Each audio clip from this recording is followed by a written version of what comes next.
It is my pleasure to introduce you guys and bring you guys a great panel discussion on supply chain and specifically the silent invasion, how supply chain attacks can slip past defenses.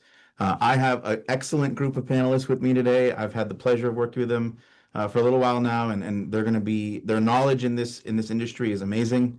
They're going to bring decades of experience, and we're really going to dive into this topic about supply chain and specifically ransomware and just kind of dive into specifically how bad guys get in through supply chains, how ransomware threats can get in from there, and things that we can do to stop that, right? Obviously, from today's day and age, attacks are on the rise. Attacks are never going to stop. So things that we need to do and keep in mind in the back of our heads is how can we address the supply chain issue and how can we figure out ways that we can collectively come together to stop it. So my name is Nikhil Gupta. As Griffin mentioned, I'm a demo specialist team lead here at Carahsoft. I have worked with a lot of clients over the last 8 years in cybersecurity. A lot of things are on CMMC, NIST. I've worked on programs in the DoD like Comply to Connect. So have a good amount of experience dealing with supply chain, of course, specifically in the CMMC realm. I've also done a lot of work with ransomware and specifically ransomware prevention. So I'm going to have the privilege of introducing our speakers. First off, Tim Amerson, who's the federal CISO, Chief Information Security Officer from GuidePoint.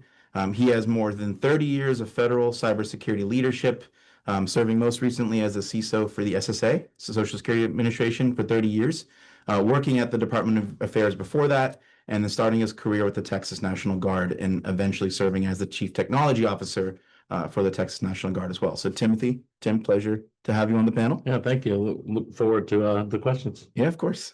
Next speaker today is Megan Rolander, who is a Senior Account Executive for the Public Sector at Kite.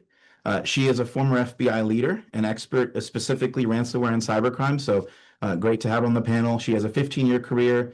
Over a 15-year career at the FBI, she led major investigations in global cyber threats. Now she's at Kite, and she's helping organizations understand adversary behavior and how they can use intelligence, automation, and AI to shift from reactive to proactive cyber defense.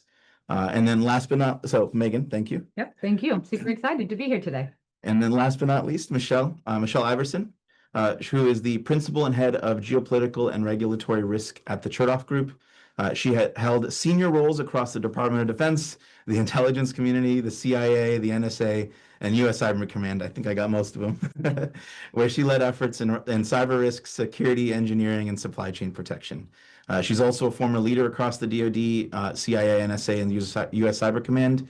And she brings, of course, a deep experience in navigating cyber and regulatory challenges when it comes to ransomware and supply chain. So, Michele, pleasure to have you on the panel too. Happy to be here. Okay, so we have lots of questions today, and we have lots of follow-up topics. I think we'll try to cram it in the 45, 50 minutes that we have. We'll try our best to fit everything in, but let's get to it, guys. I know we've spent some time here, so I want to get into the content. Without further ado, Michele, I know we want to start with you here. And I think this question is perfectly tailored for you. You spent decades, obviously, with the NSA, the DoD, and other federal agencies. You've worked insider threats. You've seen how they've evolved. Specifically in your world, where have you seen supply chains? Like, where has that risk been developing? What are things that the private and public sector, still aren't taking seriously today? Kind of what should they be looking for? Well, I think what I've seen is that in the federal government, they're actually looking at a much broader set of risk across the supply chain. Everybody looks at availability of the supply chain and how that might be disrupted either by an adversary, a tsunami, or some kind of natural disaster. But the federal government has gotten very well, especially in the information communications technology side of the house, and looking at not only availability risk, but where's my products coming from? The manufacturing, who's writing my code? Because as cyber defenses have gotten better, the adversaries have to look for additional attack paths, and supply chain can be that, right? So anywhere from, like I said, the manufacturing, writing code, or even interdicting the supply chain. And so how do you start to look at that for your IT and OT systems? And I usually like to say in supply chain, you have to look at not only it's the supply chain, the adversary attacking your supply chain, that comes back to like solar winds Mhm. or, and you know, an APT going after that to interdict and affect your customers, or the adversary becoming your supply chain. And that's where, you know, they obfuscate where the companies actually, or, you know, they can incorporate in one country and then maybe they do all the product development in a country of concern. And so you're buying a product that you don't know that code is actually being written by some of your strongest adversaries. So I think the government does a much better job at that. And so I think industry has to understand that the threat is broader. And then how do they address that through continuous monitoring, which, you know, there are a lot of good tools out there like Black Kite that can help with that. Mhm. Yeah, so definitely like a duality, right? Because a little bit of, hey, we have to figure out how people, bad guys are getting in and obfuscating, specifically, you know, making sure that they are getting in the code, pretending to be kind of bad guys or maybe even internal people, right? Slipping past the defenses that way, or just in general, you know, not being able to understand where our risks are coming from and specifically where threats are coming from within the supply chain. So I know Tim, Megan, you probably have some thoughts on that question too. Anything you guys want to add? The only thing I would add is when we think about supply chain, hardware, software, code, I'm actually even look at human resources as a supply chain as well. It's any third-party vendor that's part of your business continuity or business, process.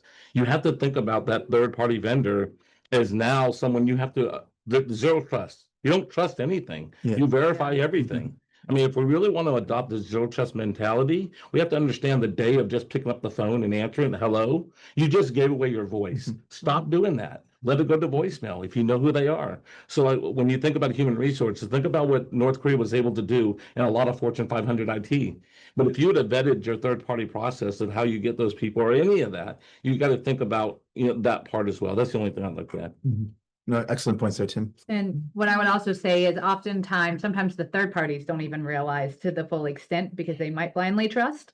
And one of the things that I also like to tell people is like, you might know your third party, but do you know their fourth and fifth? And so some of your third parties might be getting code, might be getting other things from another one of their vendors that you have no idea about.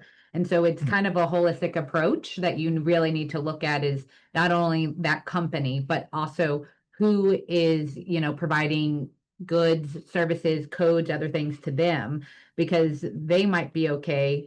But if one of their vendors isn't okay, that can go upstream and affect you as well. Yeah, and I think sometimes, to your point, Megan, I think sometimes it can be where you work with the company and you take it at face value. They say, "Hey, I'm safe. I've worked with other people, right?" But then you start to realize and things start to unravel.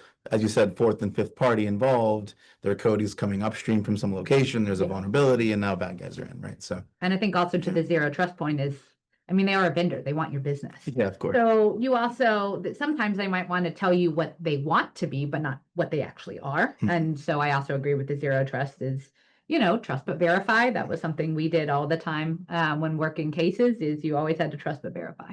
Yeah, and if I could just come circle back around, I think to that point on the third parties, a lot of companies will have a program and they document, here's my third party risk, but it's not in a near real time continuous monitoring situation, right? It's paperwork versus actually having a robust program that actually looks at the risk in real time. Yeah. And I'm happy that you pointed out continuous monitoring because that's specifically that is the issue, or that is definitely an increasingly big issue today. So, so excellent points, guys. Thank you so much, guys. I think just looking at supply chain, it's everywhere, right? I want to kind of now throw a question at you, Megan, specifically looking at a company. When you're vetting a supplier, which we talked about third parties, right? What do you find that's usually missing that's creating that hidden risk, right? So like think about like third party risk assessment. What do you think is like the best approach to doing that and shifting from this reactive to a proactive measure when it comes to evaluating the companies that we're working with? Yeah, no, 100%. So I think I would bring it back to the continuous monitoring. So I think a lot of the third party risk and the way that some companies look at it is they do an annual survey. They might add in their contract that they need to audit, sometimes a month, but like with cyber, literally things can change second to second. A 0 day can come out and all of a sudden that company was super secure last hour. Now, they're no longer secure. So for me, the biggest thing, and like when I talk to companies and when I've talked to victims in the past is you have to have continuous monitoring. So, and the top ways that folks are still hit by ransomware is via their supply chain. Yeah. And like I said, like sometimes, you need the zero trust, but maybe they are genuinely telling you the best that they know, but it could be their fourth and fifth party as well that might have some of those issues. And so the biggest thing that I say is how you get in front of it is you do continuous monitoring. And you also look at the company holistically. So you don't just look at maybe that one piece that you're interacting with, because there's another piece of the company that could get hit by, cyber or by a ransomware or an APT actor, and then that will greatly affect you. I will also say you need to prioritize your vendors. Not all your vendors are the same. Your vendor that gives you paper versus your vendor that is like, supplying your entire network and infrastructure. Those aren't the same. And you need to look at their cybersecurity. Like, how are they doing with ransomware attacks in the past? How are they trying to stop them? Like, how are their patches? Like, a patch is another big way. And there's so many patches out there. I get it. Like, it's hard to prioritize those, but are they continuously doing patches? Are they continuously, looking at the known vulnerabilities that I know CISA and FBI often are telling everyone, like, these are things you need to look out for. And even those aren't always, you got to prioritize those as well. So I think there's just a whole cybersecurity structure that you need to be working with your vendors, especially your critical vendors, and making sure that it's an open dialogue. And then I highly recommend using a tool that you're not only able to see the third party, but also the fourth and the fifth party, especially with cloud nowadays. It can be a fourth party. That's much easier to go upstream into your actual business as well. So continuous monitoring is by far A, but B, keeping up that open communication and having a tool that you go beyond that third party, because you can get hit by companies that will affect you that you didn't even know about. Yeah, so it's like getting an organizational map simply, Yes. right? Like, so who all are they working with? And specifically with you mentioned, kind of cloud, but AI is another thing, right? Yeah. So So I will say with AI, we've seen an uptick. I saw some intelligence that, Akira is definitely one of the most notorious groups that we've seen from the time that they enter into your system to actually deploying the ransomware less than an hour. So like minutes are critical in cybersecurity. And so just trying to be on top of that and like knowing what vulnerabilities do these certain ransomware groups use, like what are their like known IOCs, TTPs, being on top of that as well. Certain ransomware groups also, they target more sectors than other sectors. Are you in one of their top sectors? So also having, that intelligence and staying on top of that intelligence is super helpful. yeah, no, excellent points there, Megan. I think, just kind of holistically, guys, if you're looking at evaluating a third party, right, these are the things that, especially what Megan highlighted, you need to look at it this way, right? Don't just take everything at face value, understand who they're working with, understand how things can get in, and specifically, if there's vulnerabilities that come down the road, are they patching it, right? How fast are they at mitigating things that could affect them, which could in turn affect you, right? Yeah. Tim, anything you want to add to that? Yeah, I'll use what she said and put it into real world operational impact. Yeah. So there was a vendor X who made a business decision, which they'll do on their own for their shareholders, rightfully so. And they sold off a part of their company's ability. It was a technology to a foreign nation that was considered to be unfavorable to the U.S. The biggest two governments in the U.S. were utilizing that capability as their basic backbone of understanding all their assets. Without communicating to either one of those federal governments, we actually had to bring them in and set the executives down on a call and said, how are you going to ensure that we're safe because of the business decision you made without us? So that's why it's important to have this continuous monitoring, because at the end of the day, their answer to their shareholders, not to the federal government. Eventually answer the federal government, but let's be real, their shareholders are what make their decision making for them. And so we have to understand what's going on in that realm so that we're proactively addressing this and be talking about impact and that risk, because that acquisition strategy to maybe replace because of that decision needs to be in the foreground, except instead of reacting to it. Yeah. I mean, it's always better if you can be proactive versus reactive. Because I will say, seeing a number of folks get hit by ransomware, it is not a good day for anybody. And so if you can, cost millions of dollars. So if you can try to avoid it with the tool like Black Kite, like highly recommend it. There's just a lot of, and I think collectively cyber professionals today, I mean, I think we're definitely, everything's improving, we're getting better, we're understanding, but I think historically in the past, it's been a lot of reactive Yeah. mindset, right? Hey, let's have something in place that can tell us if we've been attacked, not necessarily always stopping the attack in the first place, right? So, You want to be left of boom as much as you can. yeah. So And then blast radius, right? Yeah. Containing, when you think about zero trust, you can't, I mean, zero trust is no longer something we just kind of, well, it's required for us. No, it should be the very basic thing you're doing now. And this is an example. If you contain the blast radius, the ransomware is a good example. Well, then it's just that system that's actually getting hit. If you're doing true microsegmentation is an example. So I think that's, supply chain is another, area that you have to think about is your zero trust maturity. Yeah. Right. And if you talk about zero trust maturity, I think also, though, you have to look at it because it's one thing to look at those cyber risks, but again, and unfortunately, it wasn't included in the model originally, is that supply chain of who's writing your code, where's your chips coming from, all of that is not part of that. So if the adversary writes your code, it becomes an asymmetric threat. You can't do enough cybersecurity if they actually build your software or they build your hardware. Yeah. And so, or if they have a piece in your hardware that it could be very small, but that's Right. all they need. and that's why illuminating who those suppliers are, I think is really critical. And that it comes down to, especially with third parties, understanding your SLAs with them and your contract language. We've had cases when I was government that, somebody said, okay, they had a contract for a data center and they could store the data in Taiwan. Well, they didn't say it couldn't be stored anywhere else. And so that company in Taiwan had a contract with a company in China. Yeah. So data that nobody intended to be there didn't look at the contract language and understand the SLAs enough to prevent that from happening. So you really got to take that holistic look when you're looking at third parties. And be as specific as possible, right? Yeah. Especially, No, I think excellent points. I think, overall, guys, hopefully the audience is getting this, but it's really about understanding where all of your risk is, understanding the people that you're working with, evaluating them, and kind of doing that holistic assessment, right? And then, of course, continuous monitoring, zero trust mindset, like all of these things need to be forefront. So I want to shift a little bit. I think this is a fun question. And I know Tim in particular, he's already great. He definitely would love this one. So Tim, I'm going to throw this one at you. If you were a CISO today, which is, interesting because you are, and you had 1 hour to figure out where your biggest supply chain risk exposure actually is, what would you do?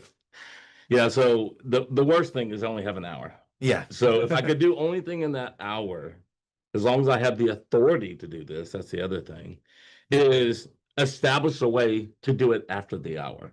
So what do I mean by that? So there's two areas that I think you have to focus on if you're really trying to take this serious. The first thing is a program management office, a programmatic way to address what we're talking about here. Because if you're not doing that, then you're playing whack-the-mole. You can't sustain whack-the-mole. And when I talk about a programmatic way, that includes funding. Now, you may have to do some other things to kind of scare the executive suite to understand why it's important.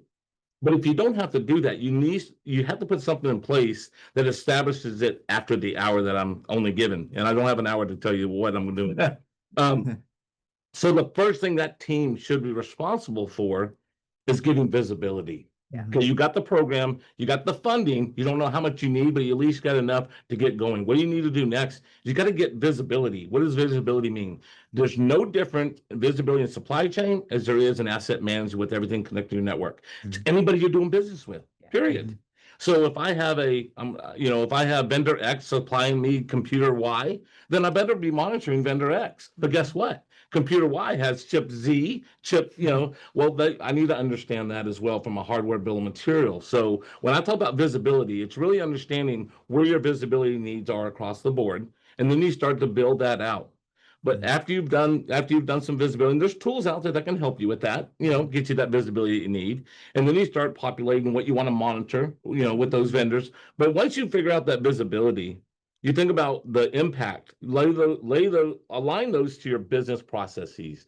An example that you gave, which I love, if it's a vendor providing paper for me, well, you know what, I'm probably not going to work on that vendor first, right? But if they're actually doing the backbone, or our identity, I'd probably worry about that one first, right? Yeah. No. So you have to prioritize those into a way that you can actually do something about it. But even if you prioritize them from a business perspective, you need to understand them from a risk-based perspective, not a compliance-based. For a long time, the government has focused compliance. But if you listen to what's going on now, we're stopping that. Compliance is the baseline. We're done. It's almost like I said, zero trust. Why we continue to talk about zero trust? It should be the baseline now. Why we continue to talk about compliance? It should be the baseline, the very fabric of setting up an IT infrastructure. You have to have those as the baseline. So what do you do after that? It's all risk-based. There's no different than when the company I gave an example of that sold their product to country Y, that was a risk-based decision they said, can I handle the negative impact that I'm going to get from these two government agencies with the fact that I'm selling this? They made a decision, the risk. Well, there's no different that you have to do internally with what vendors you're using to supply X. An example that I'll give, another operational example. So once you figured out which vendor is your most risk, you need to start looking at them not only from a supply chain risk management continuous monitoring, but vet every contract that's in place with that vendor. Yeah. And what do I mean by that? We have IDIQs, we have bulk purchase agreements, we have these enterprise licenses agreements, and we one and done. We put it in place, we don't think about it again. Yeah. But if you look at the product list, a lot of times you didn't even execute a certain product on there. But they're going to come back later and try to execute that product. Well, did you do a supply chain risk assessment on that product from a security perspective? Even if it's many years later. No matter when, right? Yeah. It's got to happen. It's continuous. And so when you think about that, the importance of having the capability of continuously monitoring the vendor, it's also understanding the hardware bill of material that vendor is selling you, because they, like you said, one day it was in this country. Now they outsource it to a different country. That's not favorable to you. And that could have been, by the way, a technical strategy, a tactical strategy to get a hold of that government, because they knew, by the way, all contracts are open source. So they're all out there. We know what vendor just sold us what. So I'm going to go after that company to figure out how I can provide services to them. Now they have an inside track. That's why this is called the invisible, because of the fact that this is happening. And what are we doing to monitor it? We're just sitting here letting it happen. We got to be thinking about how do we continually understand what the risk value for that vendor that we're doing business with. And there's products out there that, like a Black Kite, that can actually tell you what that risk is for that vendor because of things that they're monitoring and seeing. And so establish your program, get your visibility, and then start building off of that and align it to your business process and finding risk. So you can make risk-based decisions based off where you want to go next. You can't play whack-a-mole. You're not given enough money. You're given risk-based money, if you think about it. Don't have enough time. You're not given compliance.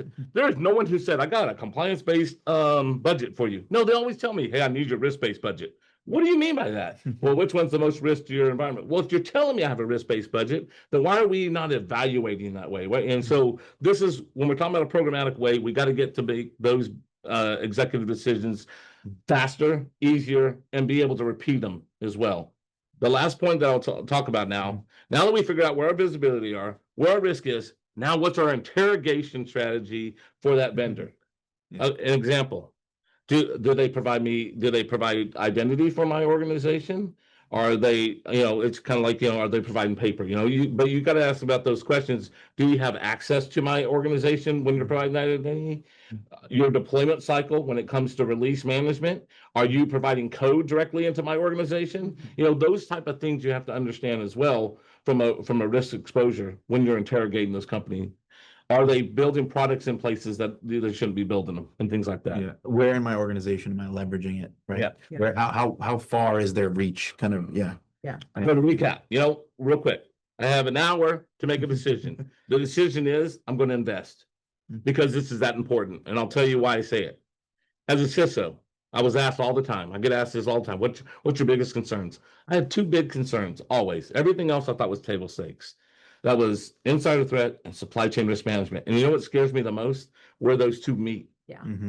And they do meet. There's tons of examples where they have met. And so in order to be proactive, you have to get some visibility in place so you can be monitoring this as best as possible and how it aligns to your business processes. No, excellent, Tim. I think Megan, do you want to add something to that too? Yeah, I was gonna say, hopefully you have visibility and you're already monitoring them and you're not just trying to start blind, with your hour. But I was also gonna really hone in on assuming that you already have the visibility, that you're continuously monitoring them, really focusing on the risk. Because especially if you're the federal government, what your risk tolerance is going to be very different than your vendor's risk tolerance. And then I also agree, like, just because they're in country a year or two from now, they could be bought out. Like, companies are bought out all the time. Who are their investors? And I think kind of like what I was saying earlier, looking them at more holistic. And I mean, they can be your weakest point. So we actually really need to put money where our mouth is and actually, really look into them to make sure that, especially in the federal government, we have top secret, all this kind of information. Like, how are we protecting that? That's a national security issue. And oftentimes, like, I personally believe ransomware is a national security issue, whether it's for our critical infrastructure, whether for it's our state and locals, whether it's for federal government, whether it's even for commercial on our economy side. Like, all of that needs to be protected. And we need to then, invest in that way as if it should be protected. Yeah, I think everything that both Tim and Megan said, dovetails into that whole visibility. And I want to bring it to who does this work, right? The CIO? Mm-hmm. Is it your acquisition folks? Who's really responsible? And you have to be able to give that. I liken it to having an intrusion detection center, a security operations center. Do they have, can they monitor for your supply chain? And maybe that's where it should be for ICT or cyber scrim, right? And they have to have that, what's the intrusion detection system? You need that illumination. Give me the cyber posture, give me the S-bombs, give me the H-bombs. Now I can start to make risk decisions. So if I don't build that capability and give that common operational picture, I actually can't make the risk decisions you're talking about in the near real time that we need to get there. So I do think there's a whole realm of possibilities for expanding supply chain into security operations centers, making it much more operational and not that paperwork drill or after the fact risk analysis or during compliance. It has to be that ongoing risk assessment. Yeah, 100%. The thing I would add is, one, we're not going to be able to do everything that I said in an hour. If I had an hour, what would I do first? And I want to make sure you have a lot of work after that hour, and that visibility is going to be probably the bigger one. It's going to be nonstop. Yeah, but you made a great point, and I apologize for not honing in on this because I preach this all the time. There's SCRM and there's CSCRM, and the C belongs usually to the CISO. Okay, but SCRM, supply chain risk management, belongs to the organization. Yeah. The C-suite is responsible for SCRM, and we all have our supporting roles. The acquisition community, that's where the vendor relationship starts from a legal perspective, from a contract perspective. But it actually starts from, when we do our market research and things like that. But you got to think about who's that front line and making it your third-party vendor. It's the acquisition community. So they better be heavily involved in understanding who we're doing business with in that perspective. And then you think about who has the understanding of the operational risk. Well, the chief operation officer should understand that. And then you think about who's going to make sure the funding. Well, chief financial officers, So all these individuals are part of this problem. And they need to be at the table. So when we talk about a programmatic experience, when I talk about establishing a program, it's at the agency level, not at the CISO level. And I had to argue that a lot when I was in my roles because I'm only doing one part. And that's really the continuous monitoring on an IT perspective and a threat and then an assessment. But I didn't establish that third-party vendor. I didn't put them into our network. Someone else did. And they never be part of that equation. Yeah, I think that's a really good point. I think one thing that I've run into a good bit as well is it's an enterprise-wide problem. It's not one particular person's problem because, like you said, it starts out with the procurement and legal, then it moves to cybersecurity, but it also is finance, but it's also, so much more of like which vendors are you looking into. So sometimes it's the folks that are receiving that particular software that they need to be part of the conversation so that they can say if there's a special reason why they need particular company, then the whole team is around it. If maybe they're not the most secure, is there something that we can do to prep them to be more secure? So I just think we need to see this as a holistic issue that everyone needs to come to the table for. And it's not just on one person, because you're going to need multiple different people involved to ensure that you're staying secure. And I'll show you what I'll tell you what it looked like when you do this. So we had the security team had to do a supply chain risk assessment on our risk assessment on a vendor. The vendor was critical to the agency's operations. My assessment on that was I do not accept the risk, but I will hand it over to the chief, the CIO and the chief executive officer and the chief operations. They can discuss the impact of not moving forward with that vendor procurement and the risk to the agency, as long as I articulate the risk exposure, right? And so if they're moving forward, then I got to think about risk mitigation on that exposure because they're moving forward. That's why this is so important. Yeah. It's the relationship. I think the last thing I will say is, especially working with the number of victims of ransomware, when it does become a holistic audience and that everyone is super involved is after you're hit by ransomware. Then your C-suite is very involved. Then there's lots of money going on. Then your CISO and your CIO and everyone. So I think my plea is let's make it everyone's problem beforehand. It will be a lot less pain, a lot less money. Because when you are hit, whether it's by a ransomware or APT, then it becomes everyone's problem. Yeah. And it's a much bigger problem. And say that they encrypt your entire system, you're not able to do any work. And how long are you now? Yeah, absolutely. I mean, jobs can be lost. Yes. Business impact, data can be lost. I mean, the ramifications for after breach are much worse than just getting it done before breach. Yes. But I want to update. Yeah. No, but thanks, Tim. So I want to briefly also highlight your point, Tim, about the visibility aspect. I started in my security journey. I also started with visibility. Kind of when I would work with clients as we did network asset management. So I definitely see the importance of it, and I echo it too.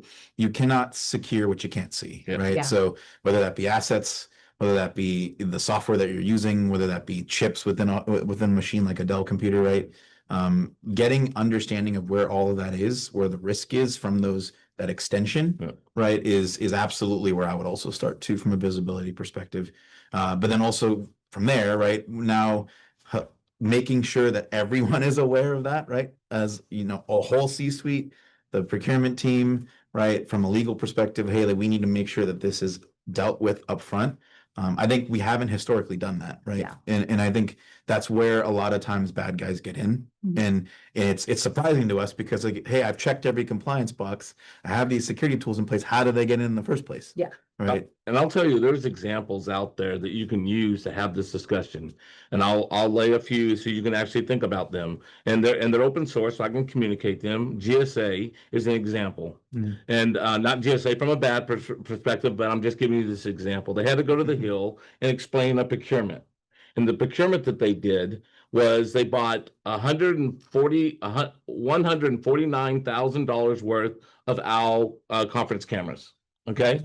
Now, you'll think $149,000, that's not much. Well, in order to hit the threshold of US-based products, you had to be 150 or more. I don't think the adversary is looking at the monetary value of what we're saying from a threshold perspective. Well, I'll let you investigate why that's an important concern from the OWL cameras perspective, from a government agency buying that, but they had to explain on the Hill because it is not a U.S.-based company, and it was in a place that's considered to be unfavorable to the U.S. But keep in mind, it was a threshold that was established through, you got to put a baseline somewhere, but it doesn't mean you don't do the good things still, especially thinking about that third-party vendor and where they do development and coding at. That's just not a good practice.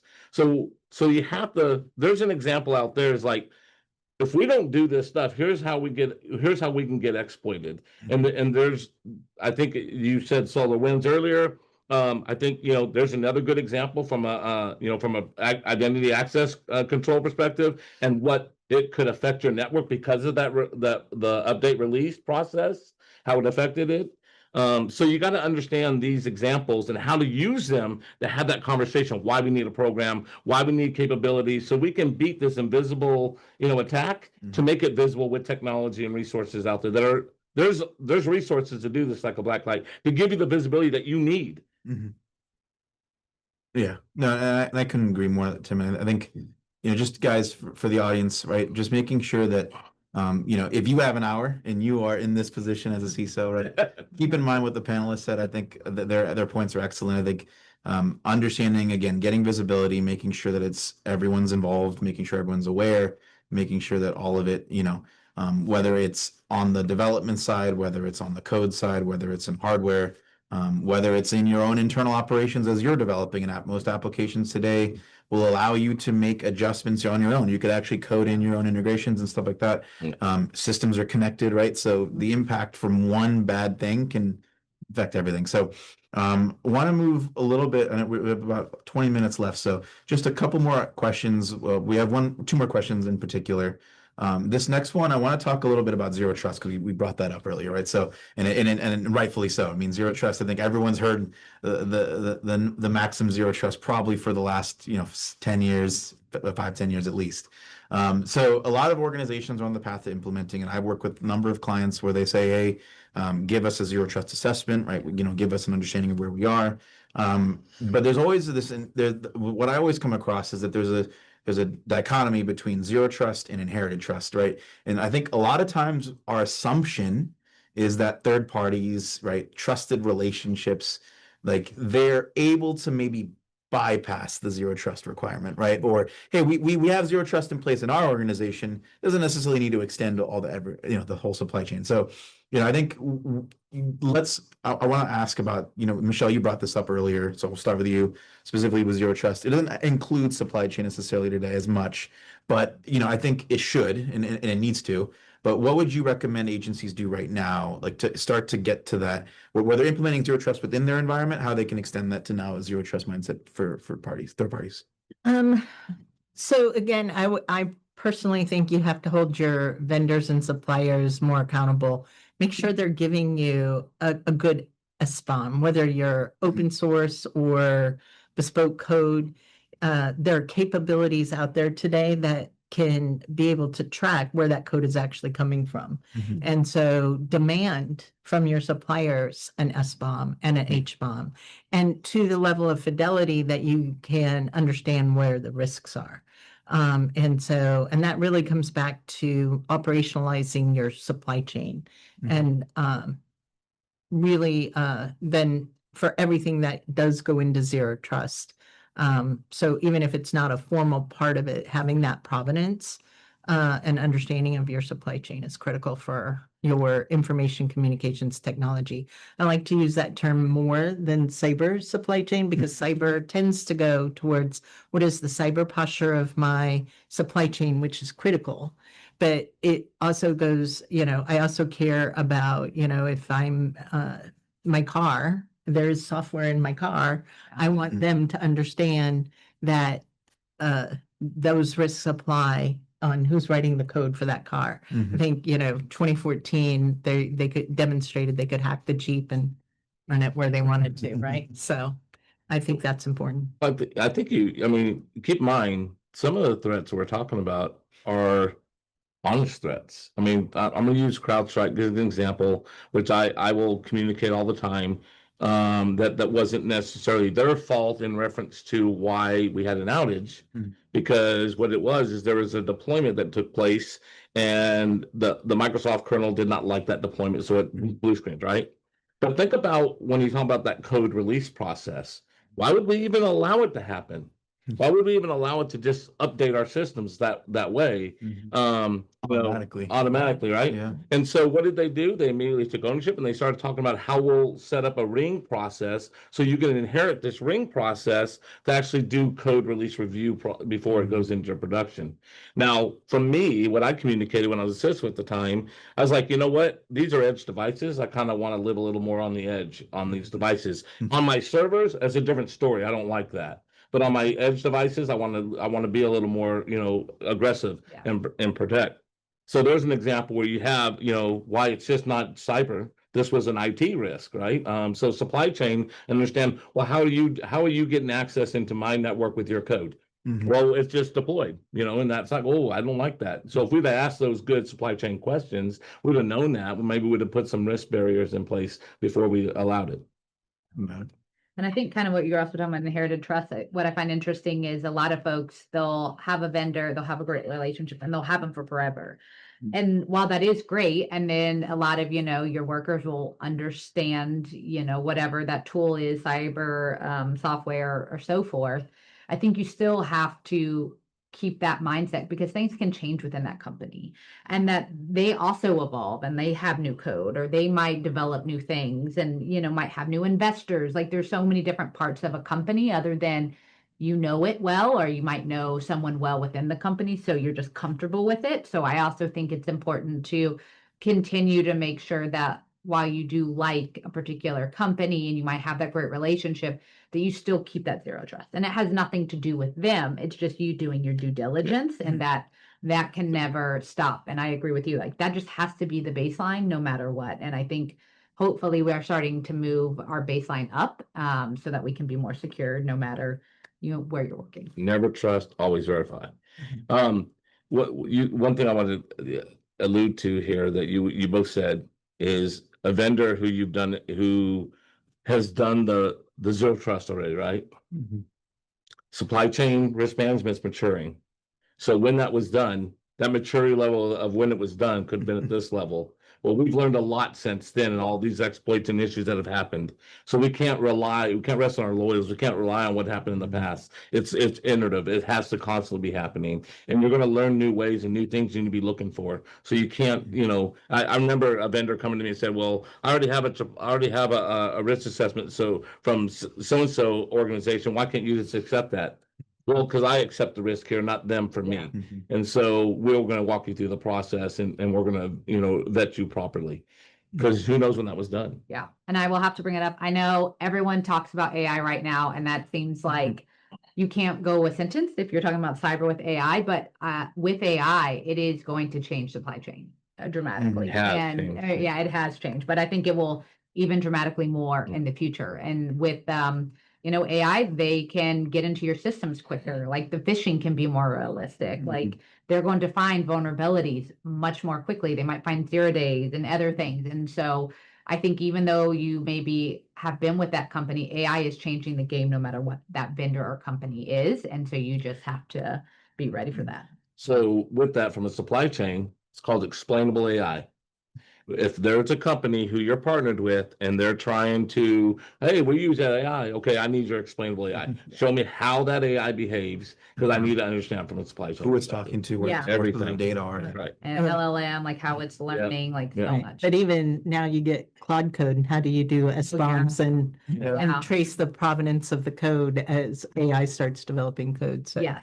Yeah. And I think it's just going to get even more exacerbated with like quantum, which we're already, some of that goes over my head because Yeah. But I think the takeaway is that threats aren't getting easier, and the ability for bad guys to get in is not getting harder. It is getting easier for them, right? Yes.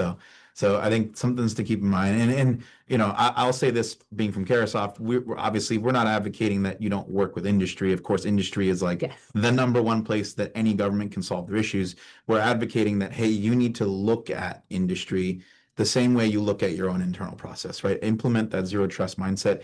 And again, we work with the good companies internally. I'm sure you guys do. I'm sure you guys have, right? Everyone here is a great company that we work with, right? So they're good people. And I don't think necessarily everyone has bad intentions. I think things just happen, right? And you can only protect your own organization, right? From a security perspective. So making sure that you do your due diligence for yourself is going to pay dividends. Yeah, that's a good point. Working in the federal government for 15 years, like we rely on the commercial side. Like there's just so much more money, innovation. There's all these amazing tools. Going to use those for forever, but like you said, just make sure that we're having open, transparent conversations. You're just continuously monitoring and just still trying to make yourself secure, not saying that anyone is bad, because oftentimes vendors and companies, they're not malicious. It's just, there's with so much activity happening with ransomware and with APTs, we used to sometimes say it's not a if, but when. And you could be the most secure organization in the world. I mean, with so many ransomware actors and APT groups and with, the technology always evolving, it's just everyone has to be on their due diligence, federal government, commercial, vendors. And if everyone does that, hopefully we'll have a more secure cyberspace in the United States. So I think we have a few minutes left. Thank you guys for the excellent conversation so far. I've enjoyed myself, of course. So one last question for the group and one last question for you all. And then we'll hopefully have a few minutes for Q&A, so we'll leave that. But last question, this one's for everyone, so whoever wants to start. But I always like to leave, whenever I do discussions, leave on a recommendation question. So if you guys would recommend, like just a couple of points, you were in this position, maybe you're in the shoes of a government person, and they're trying to get us make a sense of all the supply chain stuff and try to make themselves more secure. What are your recommendations that they can do to shift from this trust-based security to intelligence-based security? What are some things they can do immediately? I'd like to kick this off. Of course. Go ahead. I think you should look at NIST 800-161 and 800-53. And understand the 12 controls that are in those two documents and actually set up your program that aligns to that and operationalize it. And the reason I bring up 853 too, if you're selling to the federal government, they have to meet those controls for anything they put on their networks. So you should be understanding that they're going to ask about the provenance. They're going to say, what kind of supplier reviews do you do regularly? So these are controls that they have to meet, and then it is a great foundation for your own programs. The other thing is, especially for small, medium-sized companies, I mean, there's some great enterprise supply chain risk management tools. We know that smaller companies and medium-sized companies, they don't always have the resources to buy all of the tools that you need or the analysts that you need. And so we've been working with Black Kite and others to really say, how do we do this as a managed service, similar to security operations centers as a managed service provider?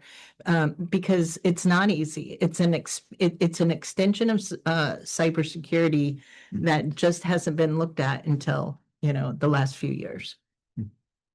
I think that the thing that I like that you said is, actually having that program,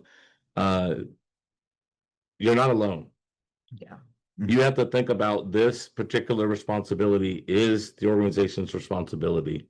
So figure out who your community of interest would be, start those relationships and build up aligned to risk. So when you start bringing those problems that can expose your agency from a risk-based perspective, executives will start to listen because you have done your homework and you're showing, hey, this is the risk to our organization, and you're bringing that community of interest to the table, not as self-interest.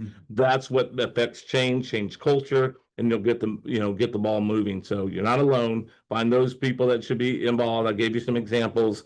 And then align those to risk and bring that risk to your organization. No, we're not going to know what that risk is. We don't do your business. You know your business. Bring those risks to your organization, to the executive, to get you so where you know what you need to monitor, what you need to be looking at, or even have a third-party assessment come in and say, hey, where's my risk as well, and then help you get down that path. One of those two ways, I think, is a good next step.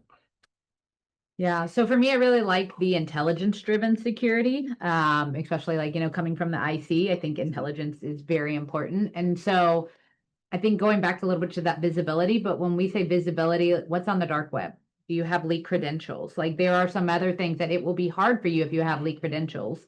And so also not only looking at the cybersecurity aspect, but the intelligence behind it. These ransomware groups, what are their IOCs? What are their TTPs?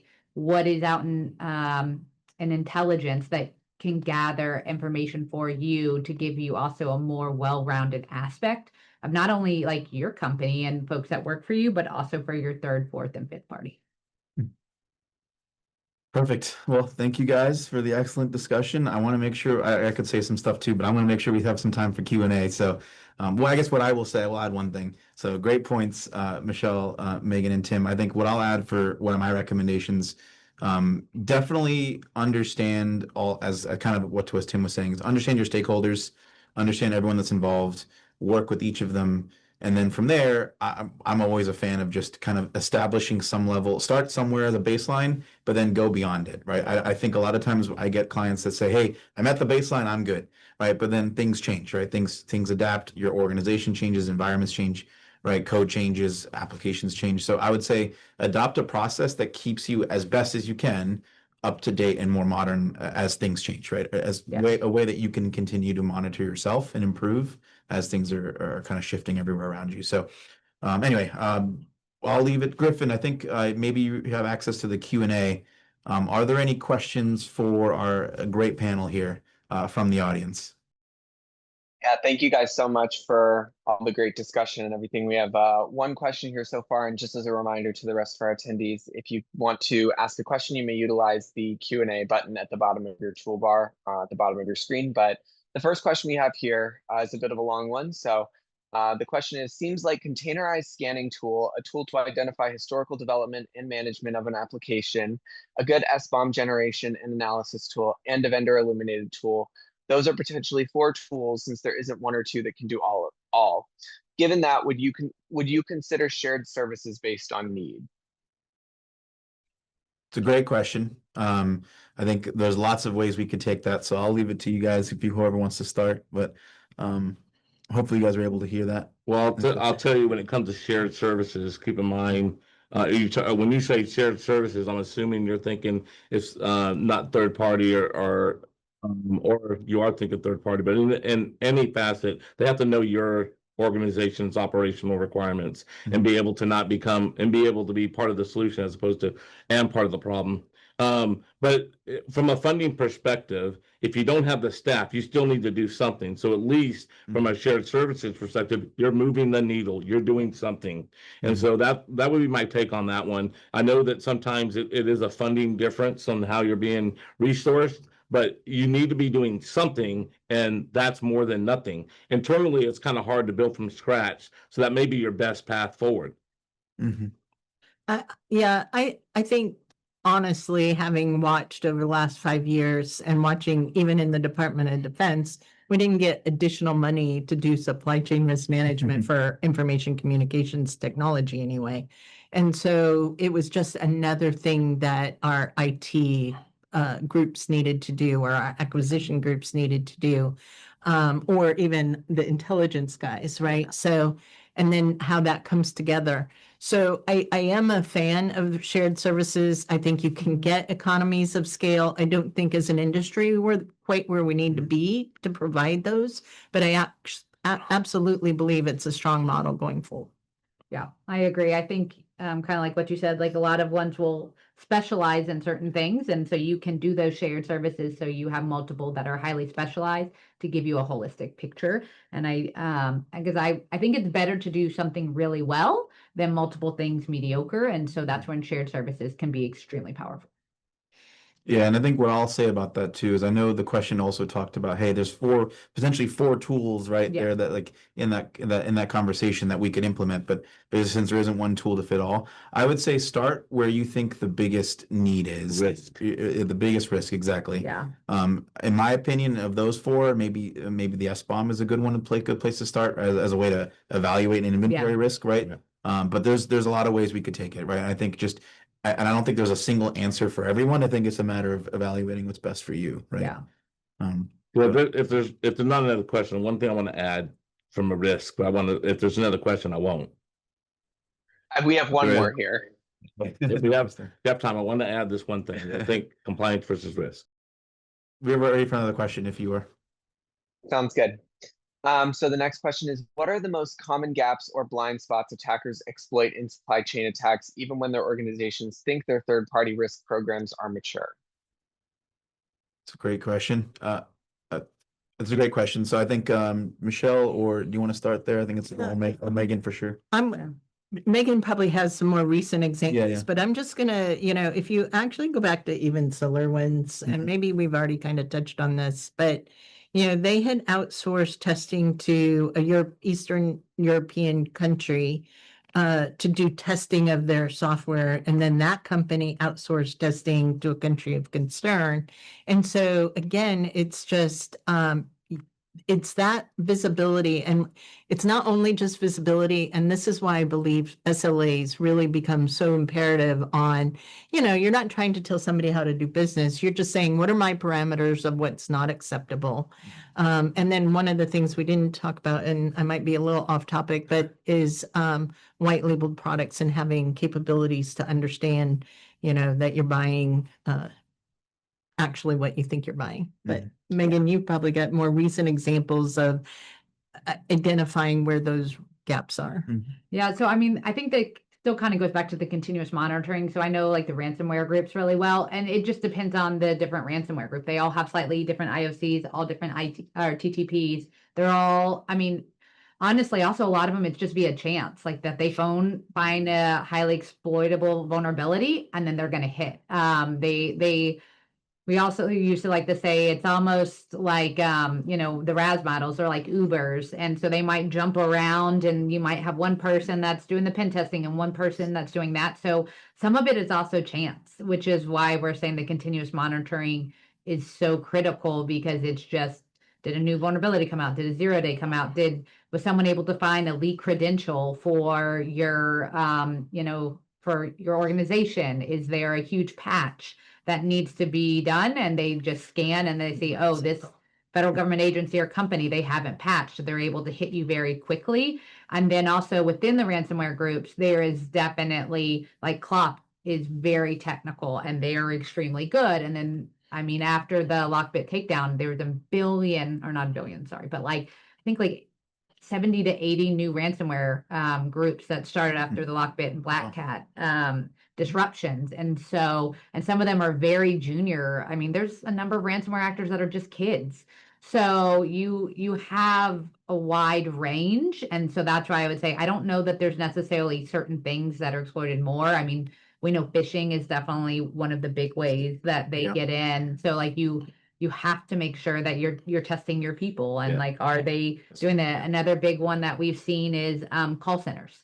Like, you got to make sure your call centers are up to snuff, and that someone's not able to call in and just say, hey, I can't figure out my password, and maybe give you something, and then they'll just update their password. And so, and then I think this also goes back to the intelligence-driven security, is make sure you're up on that. Like, I'm continuously reading. We also have an entire intelligence team that gives us updates on things that we're seeing, like we say, in the wild. And so make sure you're also reading, because the actors will come up with new techniques and new things on a daily basis. Yeah. And actually, well, as Megan was talking, it made me think of, we had one client, it goes back to visibility. You can't defend what you don't know. And we had a client and we illuminated their supply chain using Black Kite, and we were able to identify 2 or 3 servers in China that they had no idea were there, right? So they could actually, just that visibility alone allowed them to say, oh, we got to go figure this out and pull back. So that, which is the weakest, by the way, visibility. Yeah. It is the weakest. If you look at all the reports that are coming out from in the federal space, when it goes to the GAO audits and the FISMA audits, asset management, well, if they're not getting the things that are plugged on your wire done correctly because of how complicated it is, think of how hard it is to do third-party vendors. So it literally is the biggest exploit is the lack of visibility of what's going on with your partners vendors, and then how that downward spiral into you. Yeah. So looking at the time, I think we're unfortunately done for today. But guys, I think we had a great discussion. I hope you guys enjoyed the conversation. We'll be back at you, I think. So we'll stay tuned for more sessions like this. I think we're going to make this a series.